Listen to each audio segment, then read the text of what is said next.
Hey everyone, my name is Michael Regina and I am the author and creator of The Sleepover, the recent graphic novel to come out from Penguin Razorbill Books. And I wanted to come in here virtually into your classroom and share with you a little bit about myself, my creative process, and all those sort of things that go into making comics. I've got a number of videos I hope to share with all of you that your teacher can pull up and just show to the whole classroom, and hopefully you'll find it to be a lot of fun. Obviously, I love to visit schools if I can, but in the absence of that always being a possibility, I figured this is a great way for us to meet each other, at least virtually, and get to know each other and tell you a little bit about my books. So, as I said, I am the author and creator of 4 graphic novels at this point for young readers. The Sleepover, which just came out this past November in 2021, and a trilogy of graphic novels titled Adamsville, which I self-published on my own. And I'll be telling you a little bit about both of those as we go.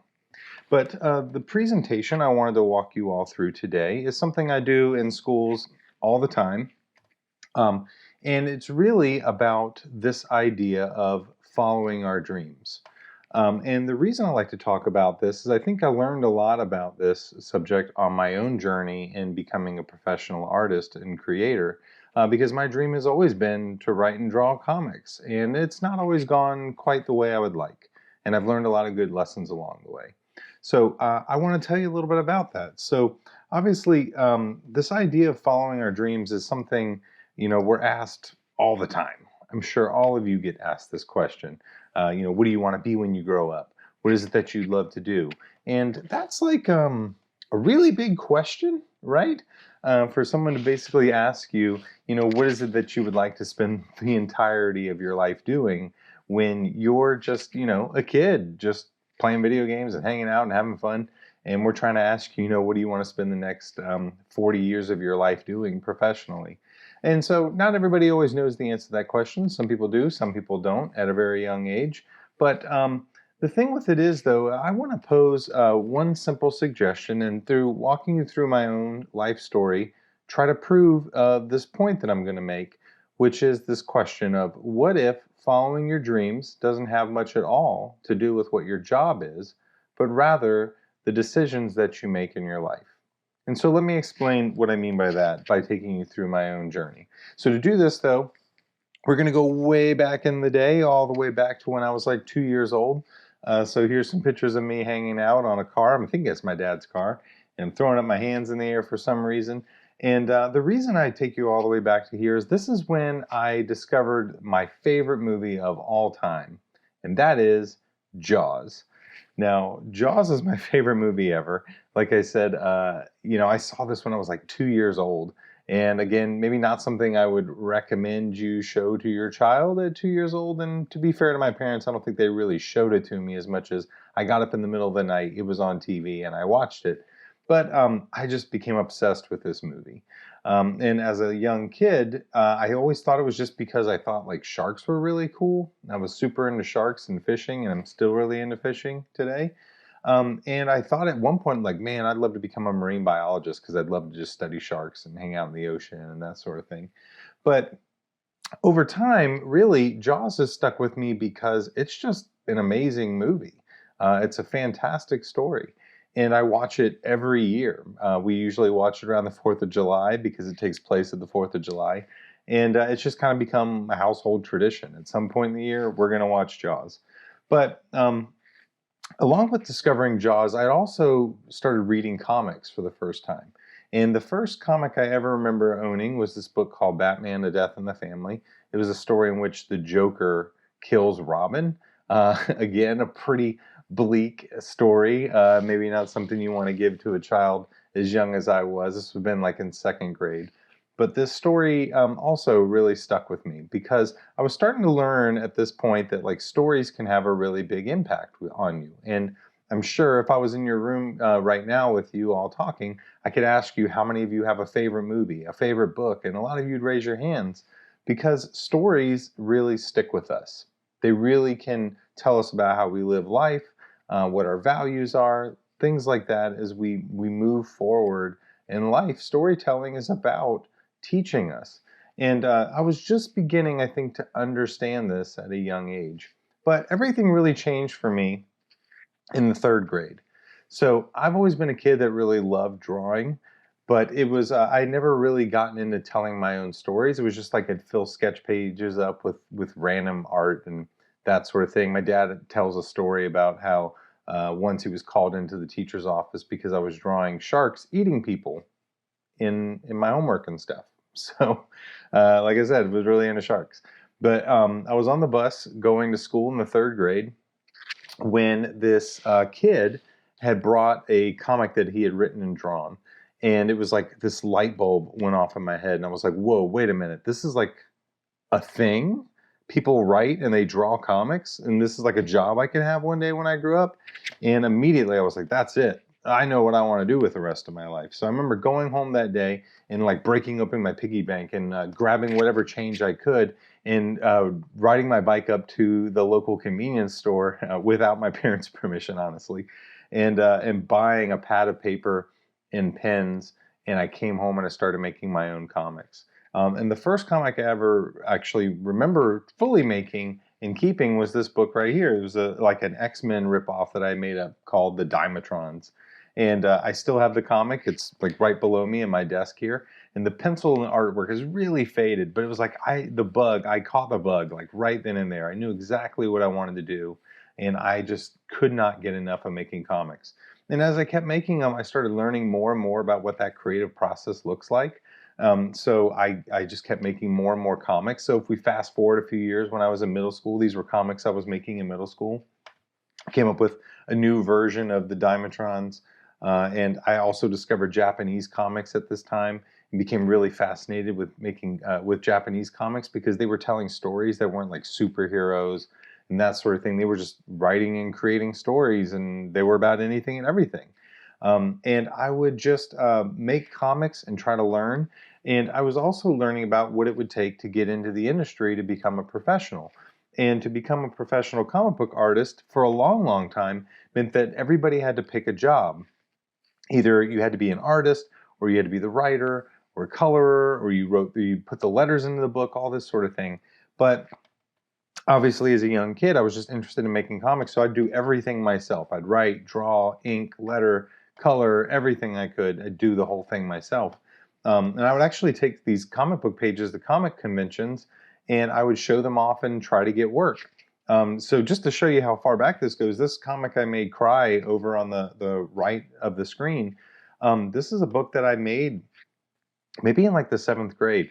And I took it to this comic convention and showed it to one of the publishers, and was trying to get a job, you know. And they were like, "Look, you're not ready, but this is amazing that you did this, you know, on your own at this age. If you keep this up, one day you're going to be doing this professionally." And that really encouraged me.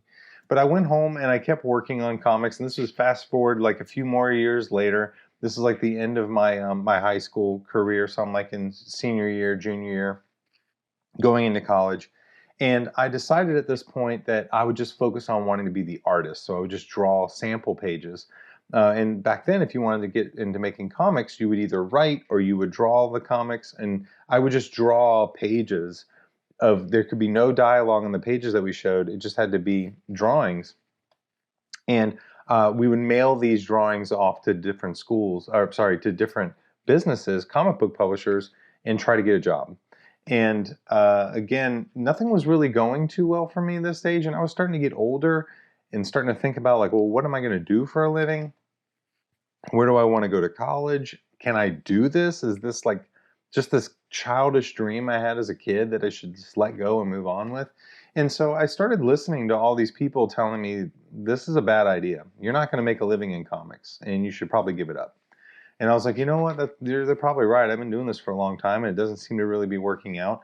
So I decided to go just like play video games, and I joined a rock and roll band, and I had a lot of fun doing those things.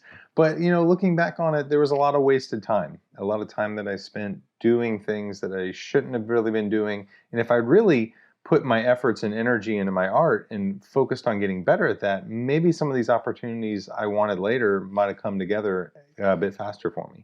But nonetheless, I got distracted by it, and I went off to college. I'm a Jacksonville, Florida native. I'm born here and raised here. And I decided to go to the University of North Florida, which is our local college here. And this was an awesome experience for me, actually. There was no comics being taught. It was really just painting and drawing. And so I really discovered how to be a painter at this time. So these are portraits that I was painting in college. And I was so turned on by this idea of working with people and painting portraits that I was like, maybe I'll do this. I'll be a portrait painter when I graduate college. And so I painted and I started getting into painting portraits. Now, this was a lot of fun. But the one thing that it lacked was the ability to tell stories. And so I started thinking, well, stories are so important for me. What could I do, though, that would make a living? If comics aren't the way to go, if this isn't really working out for me, maybe I'll become a film director. I'll become a movie maker. Because, movies make a lot of money, so we think. But the barrier to entry in being a director or a screenwriter is really difficult as well. And I don't think I fully wrapped my head around that as a kid. But nonetheless, I started thinking about, well, if I did make movies, what kind of movies would I want to make? And obviously, I wasn't thinking about stuff like superheroes. I was thinking about movies by people like Steven Spielberg, who made Jaws and made Jurassic Park and Indiana Jones, and all these great films that have stayed with us throughout the decades. And then like J.J. Abrams over here in the bottom right, who did the recent Star Wars movies, and one of my personal favorites, a movie called Super 8. And then M. Night Shyamalan, who is my personal favorite filmmaker, mostly because he writes and he directs his own movies. Every idea that he comes up with is basically an idea out of his own head.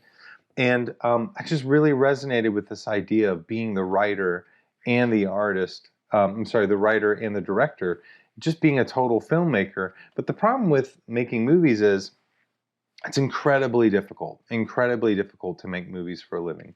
They cost a lot of money, they take a lot of people, and I just could not get a movie off the ground. But something was happening around this time, and in the internet, sorry, with like technology, and it was that the internet, like I was just about to say, was becoming a thing, meaning that people could make things and put them online. And around this time, I saw this image for the first time. So many of you may know this picture. This is from Kazu Kibuishi, who made the Amulet book series. And this was an image from the first Amulet book that he shared with people online. And I remember seeing this picture while I was trying to figure out where I wanted to go and what I was doing. And I just sat there and I stared at it, like on my computer screen for, it felt like at least 30 minutes. I was so taken by it. And I was so taken by it because here was a comic that looked this good, that wasn't superheroes, and a publisher was publishing this. It wasn't just something he was making. It was something that a publisher had picked up. And I was like, you know what? I think I want to try my hands at making some comics and putting them online, and maybe someone will find me and it'll turn into something. So I started making my own comics and just putting them on the internet for people to read. And the cool thing, like I said, is people literally all over the world could be reading my comics, and I just had to draw them and put them on the internet. And these are a couple of sample things from comics I made a long time ago. So this is a book called From Death Till Now over on the left, and it was like a story about maybe like angels and that sort of thing, and it was for an older audience. And then Kevin and the Light of Destiny, which was my first attempt at making a book for younger readers. And the thing with it was like, because people were doing this sort of stuff on the internet, a lot of people were starting to figure out a way to make money at this. So they were putting comics on the internet, and then they were finding ways to print the books and make them. And I started thinking to myself, you know what? I could just do this for a living. I graduated college, I had a job, but I was like, I'm going to put comics on the internet. I'm going to get a bunch of people to read them, and then I'm going to make this my living. And so I did this for like 2 years of making comics and putting them online, and like nobody read them. I made like no money. And it was really discouraging because no one was reading my books. I felt like I was getting better, but I was like, I've got a wife. I got married very shortly after college. And I was like, you know what? I've got to find a way to make a living. So I just went and got a job, and started getting, just getting regular jobs. And I got to tell you, it made me really, really unhappy. Now, not so much the jobs that I had. There was some of that, but I actually ended up with a really great company. But I just had to get a job, and it made me really unhappy because I started asking myself, like, where had my life gone wrong, right? I ended up going into work that had nothing to do with any of the things I had studied my whole life, had nothing to do with the interests I had. And I was just wondering, like, I knew exactly what I wanted to be when I was a kid. I knew I wanted to grow up and I wanted to make comics. That's what I loved. That's what I want to do. And I wasn't there, and I wasn't sure why. But something changed in my mind because at some point I just got tired. I was like, this art thing isn't really making me the money I'd like it to make, but I still would love to make comics. And why isn't it working out for me? I just want to be happy. I feel very unhappy. And I changed one thing in my thought process, and this change made all the difference. I started to think about what my calling in life was, like the question of why do I think I'm on this planet? Because I'm a Christian, and like I don't think we're all a mistake. I don't think you're a mistake. I don't think I'm a mistake. I don't think we're all just random and chance. I think we're all here and we can do amazing things with our lives, and that does good for other people. And I started thinking, I think the thing that I love, the thing that makes me me, is that I love telling stories. And so the question was, well, if I feel that way, why am I waiting for someone to make it into a job for me? I should just get to the business of making stories. So that's exactly what I did. I just decided right then and there that whether people paid me for it or not, I was going to make books. I was going to tell stories. And so I started making what became my Adamsville series. I would stay up late at night. Every chance I got, I would work. I had a schedule. I wanted to get a book done in about a year and a half. And so I would stay up late at night. I'd work. And if you can see over here on the computer screen, that amulet image I was telling you about is right there on that computer screen. This picture was probably taken at like 2 a.m. Up talking with some friends and just making comics and having a good time. And I got to tell you, I wasn't getting paid any money, but I was having the time of my life making this comic book. And when it was all done, I just kept going. And I finished all three Adamsville books. It took me about 6 years to finish the whole series. But an amazing thing started to happen. I started to notice that when you commit yourself to something and you believe in it and you do the work, period, you do the work that needs to be done to get there, people start paying you for it. So I would finish these Adamsville books and I'd put them up on a website called Kickstarter, and I would say, hey, I need money to print these books. Would you give me the money that I need to print them? And people did. They gave me the money that I needed to print them. And then people were buying them. I would visit schools and people would buy the books, and I'd sell them on the internet, and they seemed to be catching on. People seemed to really be enjoying them. And then a website called Webtoons came along, and they offered to carry Adamsville on their website and started paying me to carry the comics on their website. And then all this sort of things had happened, and I had finished Adamsville, and I decided, you know what? I want to take one more shot at this mainstream publishing world to get a book contract and make a book with a publisher. And so that leads us up to today, where about 3 years ago, this announcement came out that Chris Hernandez, my editor over at Razorbill, had won at auction The Sleepover by me, my first graphic novel. And Razorbill is a division of Penguin Random House, one of the largest publishers in the world. And all these years later, finally, my book, The Sleepover, came out. And you can find it at bookstores and you can find it online. And all this hard work and determination over many, many years led to me fulfilling that dream. But that fulfillment of that dream didn't have to do with whether or not it was my job. I still have a day job. I still go to a job and I make these books in my extra time. What changed was I decided that I wasn't going to let that keep me from doing something that I really love. I was going to work really hard at it. I was going to do it because I enjoyed it, and then just see what the world does with that, right? And the amazing thing is, I think people seem to be enjoying The Sleepover. I'm really proud of it, and I'm so glad it's out there in the world, and I'm looking forward to making another book and sharing that with you all in the near future. So it's been an awesome journey. So the message I want to leave you all with is, have a dream, have a big dream, something that you really love and you care about.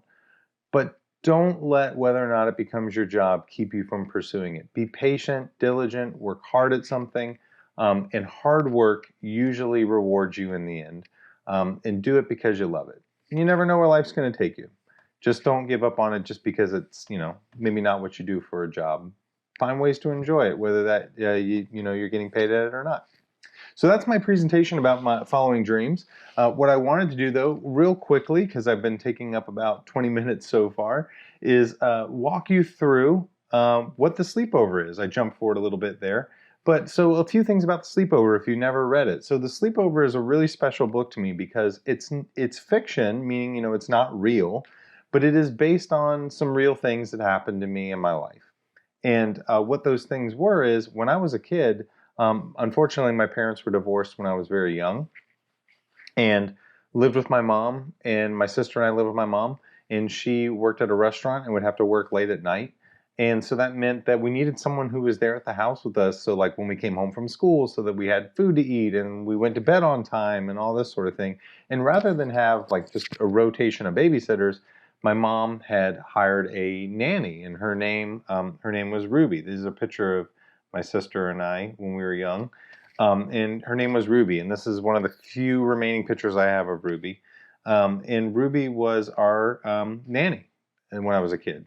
And unfortunately, Ruby got sick and she died.